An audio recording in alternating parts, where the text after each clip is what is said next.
এই এটি আসা নামাজ পড়ছি, এসার আমি এসার নামাজ পড়ছি, উনি কি করছে, যত বড় প্যান্ডেল মানুষ নেই, তুই এখন জায়গা দে, তুই তো করছিল এই কথা, লে জায়গা দে,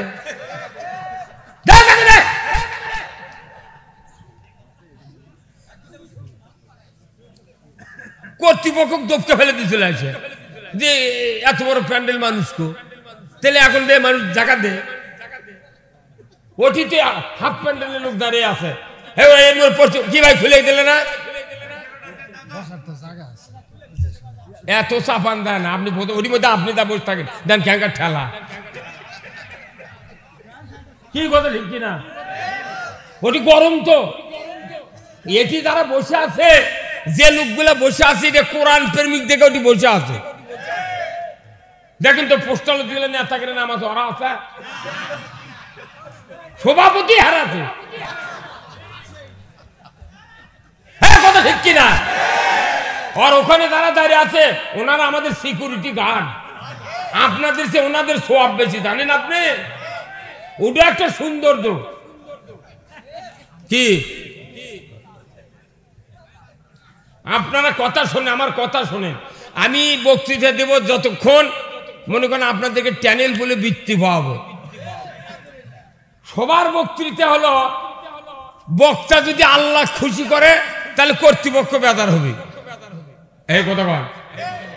সবার যদি আল্লাহ খুশি করে বক্তা তাহলে কর্তৃপক্ষ বেদার হবে, আবার কর্তৃপক্ষ যদি খুশি করে বক্তা তাহলে এই সমাজে একজন মানুষ পাবে না, মোট উঠে খাটা নেবে, কথা ঠিক কিনা? কি হুজুর, শুক্রবারের দিন মানুষ হুজুর যেগুলা বক্তৃতা করে, ওই খালি যদি মানুষ শুক্রবার থেকে জুম্মার থাকে, একজনও থাকবে। আসল বক্তৃতার জায়গা হলো জুমা মসজিদ ঘর, বলেন ঠিক কিনা? ভাই আপনাকে এদিকে রাইস মিল আছে, এই হুজুর কথা কর না, হুজুর আপনি কথা কর না, আপনি হালাল লেছেন, এই দেড় জুম্মা বয়স আপনি হালাল লেছেন কে? হ্যাঁ মিয়া ৬৬ বছর বয়স আছে, এখনো সারা রাত দিন ২৪ ঘন্টা বক্তৃতা করছি, খায়া খায় কোনো কাম নেই, খালি হেলাল লে থাকে। শোনেন আপনি, শোনে আমার কথা শোনেন, কথা হলো কি, আসলে রাইস মিলের যখন ধান দেয় ওই হলারের উপর দেয় না? আচ্ছা রাইস মিলের চাউল যদি লাল হয়, সাপ না হয়, তাহলে কার দোষ? আবার কোন ড্রাইভার গাড়ি চালায় নাই, তাই হলো ড্রাইভার, আর হলার ম্যান নাম ওর ড্রাইভার। হলার যাই চালায় তারই দুর্নাম। চাউল সাদা হলো কে, তাহলে হলার ম্যান ভালো, চাউল লাল হলো কে, হলার ম্যানের দোষ। চাউল যদি খারাপ হয়, সাপ না হয়, দোষ হলো হলার ম্যানের। এটা হলো চাউল তৈরির হলার, আর মসজিদ হলো মানুষ তৈরির হলার। চাউল লাল হলে হলার ম্যানের দোষ, তাহলে মসজিদে মানুষ খারাপ হলে কার দোষ?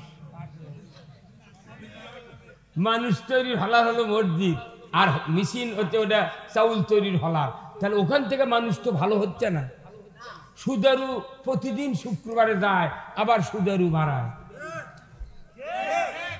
কিন্তু হলারত যদি ধান দেওয়ার পর চাউল না হয়, আপনি হলারত কি আর ধানলে ধান না, রুটি দেওয়া যাবে না, ধান দিলে ধান বাড়ায় কিরকম দাম? তাহলে মসজিদের ইমাম আছে, মুয়াজ্জিন আছে, মোতাল্লি আছে, কমিটি আছে, মসজিদের মধ্যে সুদারু যায়, জুয়ারু যায়, বেনামাজি যায়, শুক্রবার করে যাই, যেভাবে যায় ওইভাবে বাইরে আসে, কোনো পরিবর্তন হয় না। তাহলে বোঝা যাবে মসজিদের ওই হলার ম্যান খারাপ। এখন এই কথা কইলি ইমাম সাহেবরা আমার উপর রাগ করে, হুজুর তুমি আসে এইভাবে কথা কও, কি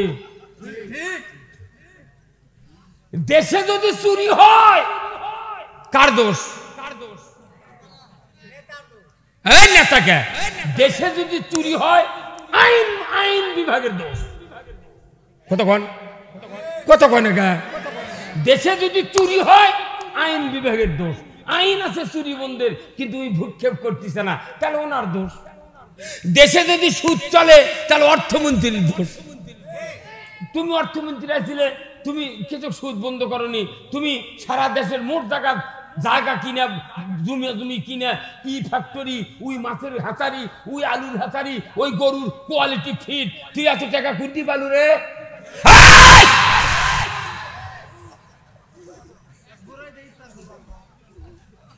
কি কথা ঠিক কিনা? জমির দাম বাড়ে দিলে এরা আছে, ওই দিন এর কেড়ে নদীর মধ্যে নয়নজুলির মৃত্যু হচ্ছে। সাহস যার দোষ সেটা আমরা মার্ক করতে পারছি না। তরকারি পাক করেছে, বাড়ির অনেক মানুষ আছে, মহিলা, তরকারির লবণ বেশি আছে, দোষ কি সব মেয়ে বলছে? কার দোষ? ওই যে যাই পাকানি গাইছিল। আপনি আগে বাড়ির দোষ মার্ক করেন, একে একে করে যদি 4 জন বেটার বউ থাকে আপনার বাড়ির, 4 বেটার বউ 4 দিন ভাত পাক করে খাবেন। 4 দিনের মধ্যে যেদিন পাক তরকারি ভালো হবে বলবেন আজকের তরকারি কে পাক করছে, না তো মেজো বেটার বউ। তাহলে আপনারই দায়িত্ব এই পাক করা।